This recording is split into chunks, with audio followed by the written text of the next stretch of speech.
ഇത് നമ്മൾ ചക്കക്കുരും മുരിങ്ങാക്കായും മാങ്ങയും വെച്ചുള്ള കറിയാണ് ഉണ്ടാക്കുന്നത്. അപ്പോൾ നേരത്തെ ചക്കക്കുരും മുരിങ്ങാക്കായും നമ്മൾ വേപ്പിച്ച് വെച്ചിട്ടുണ്ടായിരുന്നു. ഉപ്പും മഞ്ഞളും ഇട്ടിട്ട് വേപ്പിച്ചിട്ടുണ്ടായിരുന്നു. ഗൈസ് ഇതിൽ നമ്മൾ ഉപ്പ് ഇട്ടിട്ടുണ്ട്, അടുപ്പത്ത് വെച്ചിട്ടുണ്ട്. ഉപ്പ് നേരത്തെ കുറഞ്ഞിട്ട് നമ്മൾ ഇട്ടതാണ്. ഇപ്പൊ നേരത്തെ തേങ്ങ അരച്ച് വെച്ചിട്ടുണ്ട്. ഇച്ചിരി ജീരകെല്ലാം ഇട്ട് നമ്മൾ തേങ്ങ അരച്ച് വെച്ചിട്ടുണ്ട്.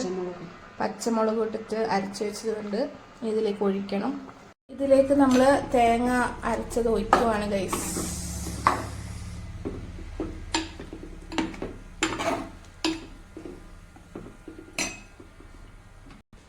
ഗൈസിന് ഇത് പതച്ച് വരണം, കുറച്ച് തിളച്ച് വരണം.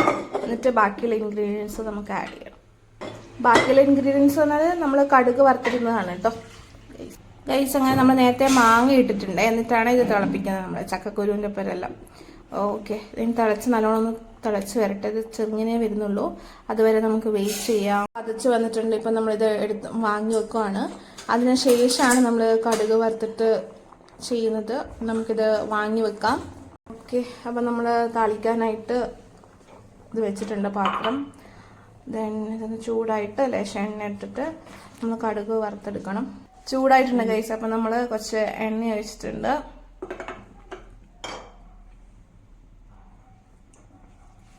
ഇതൊന്ന് ചൂടാവട്ടെ.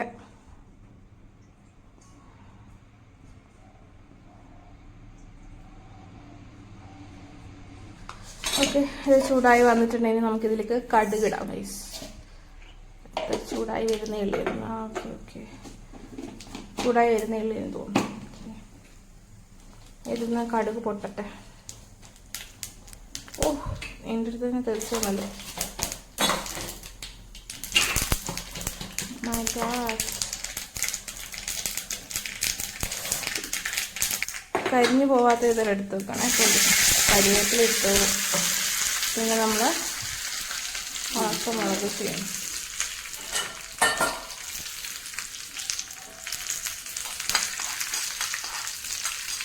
കരിഞ്ഞു പോകാത്ത ഇത് നമ്മൾ എന്ത് ചെയ്യണം,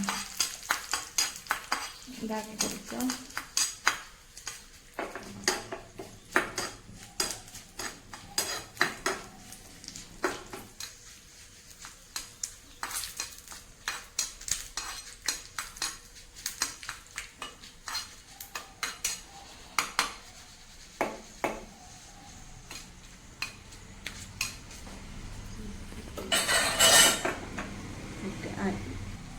ഇത് നമ്മൾ ഇതിലേക്ക് ഇടുകയാണെങ്കിൽ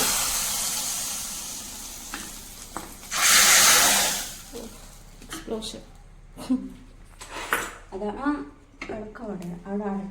ഇളക്കണ്ടെന്ന് പറഞ്ഞേ, കഴിക്കാനാകുമ്പോൾ ഇളക്കാനാണ് പറഞ്ഞേ. അപ്പം നമുക്ക് ഇളക്കി കഴിക്കാം കേട്ടോ. ഓക്കെ, അപ്പം നമ്മൾ ഇത് അടച്ചു വെക്കുവാണ് ഗൈസ്.